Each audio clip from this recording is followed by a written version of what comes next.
Welcome to ISTV English News. Let's have the top stories on the news today. Foundation stone of a new bridge on Barak River that will shorten 300-kilometer long road to 80-kilometer lead at Parbung in Churachandpur district. And employees' agitation of mass casual leave enters third day. Chief Secretary PC Longkunga avoids media on employees' stir.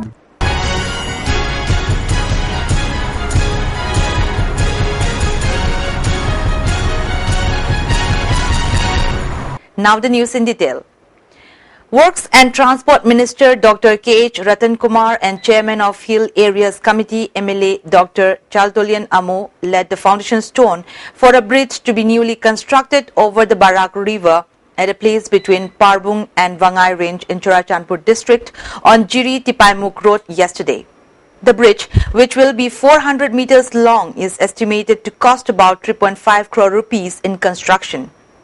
Additional Chief Engineer of PWD C.H. Tiken, Superintending Engineer M. Hemanta, EE NSC K. Prem Kumar, EE Juribam N. Sadananda and other staff of PWD attended the foundation laying ceremony. Moreover, Pastor Reverend Valrod Jote, SDO Parbung Shamsundar Sharma, public leaders of Parbung, a large number of villagers of Vangai Range villages also took part in the ceremony. The Works Minister and the Chairman of Hill Areas Committee were garlanded and given a rousing welcome at Chotobekrar on Jiri Tipaimuk Road yesterday. Later, representatives of Barak Development Demand Committee submitted a memorandum urging the Minister and the MLA to repair the Jiri Tipaimuk Road and look into the various backward areas of Barak Circle. Speaking at the foundation laying ceremony, Works Minister Dr. Ratan Kumar said the suspension belly bridge, which will connect Vangai Range with the National Highway No. 2, formerly National Highway 150, is estimated to cost about 3.5 crore rupees. 2 crore rupees has already been released. Construction of the bridge is expected to be completed within this year itself. However, it will depend on the weather too. Meanwhile, efforts are on to improve the condition of the Zeti Road, the Minister said. Dr. Chaltolian Amos said, just as the Chief Minister keeps saying that all possible steps are being taken to bring equal development in both the hills and the valley, construction of the bridge will solve the difficulties of the villagers of the area to have connection and communications with the outside world. He further said that people living in Vangai Range and Parbung areas have to face the great difficulty of travelling more than 300 kilometers to reach Juribam from Churachandpur. But once construction of the bridge is completed, the people will have to travel only about 80 kilometers to reach Juribam. Therefore, he expressed hope that the people of Mar community living in these areas might not call ban or block it as people of other areas do frequently. The agitation of mass casual leave by the government employees under the guidance of Joint Administrative Council JC of All Manipur Trade Union Congress AMTUK and All Manipur Government Employees Organization MGO has entered the third and final day today. No response of any kind has come forth from the side of the state government so far except for the threatening order issued by the Chief Secretary yesterday that punitive action will be taken against those employees who do not attend duty in their respective offices. Vice President of the JSC had told the ISTV News yesterday that if no positive response comes from the government, the JSC would convene an emergency general body meeting to discuss the next course of action and that a decision may be taken to continue the agitation in a more intensified form. In the meantime, functioning in all the offices under the state government has completely come to a grinding halt for the third day today. Important works related to the government has been ceased. All the offices remained completely deserted. Not a single soul stirred in the offices as if the buildings were haunted. Not only the government's works, but also works of private individuals have been kept pending due to the mass casual leave by the employees. On the other hand, when a camera team of ISTV News tried to shoot visuals inside the Secretariat office complex to see how many employees were present, security personnel on duty inside the complex stopped the team, saying that the Chief Secretary had ordered that no one was allowed to shoot video camera inside the complex.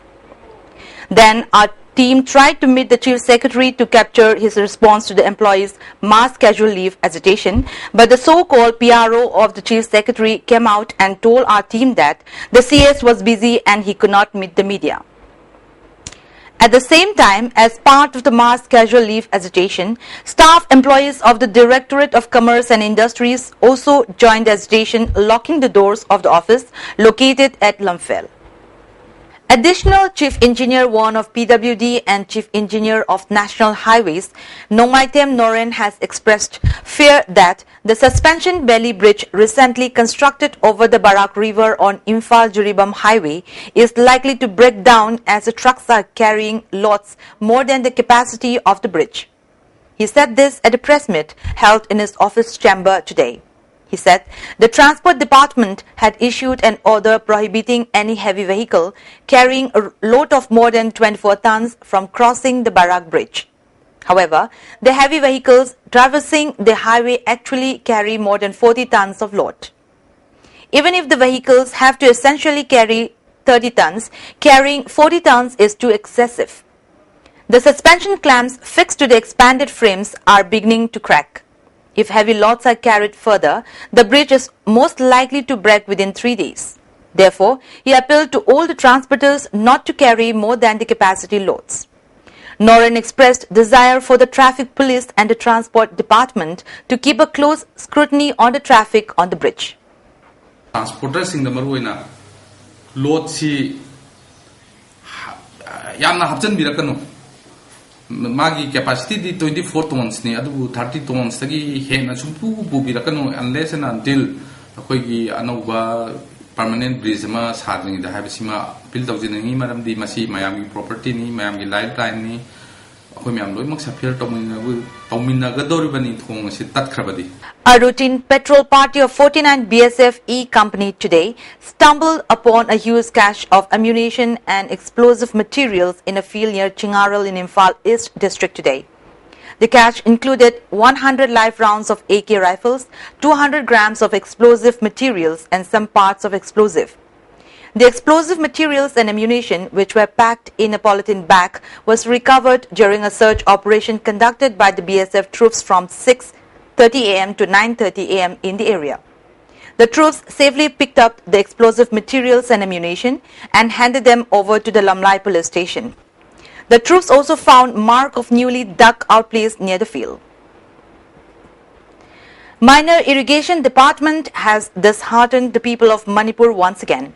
Recently, some contractors and officials had allegedly collected final bills twice for the work of construction of a single dam in Tagel Khongbal area. This time, a similar case has been detected in Nambol Assembly constituency too. A sum of 10 lakh rupees and another 1 crore rupees had been withdrawn from Numpopi Dam at Kabuwakching in Nambol Assembly constituency, constructed by the Minor Irrigation Department. The first bill was sanctioned in the year 2005-06, while the second bill was sanctioned in the year 2007-08. The locals of the area have strongly condemned the act of the contractor and the officials of the department. In connection with this, a public meeting was held at Kabuwakching today. Many speakers expressed desire of handing over the case to the CBI to investigate the then minister and officials involved in the case of fraud.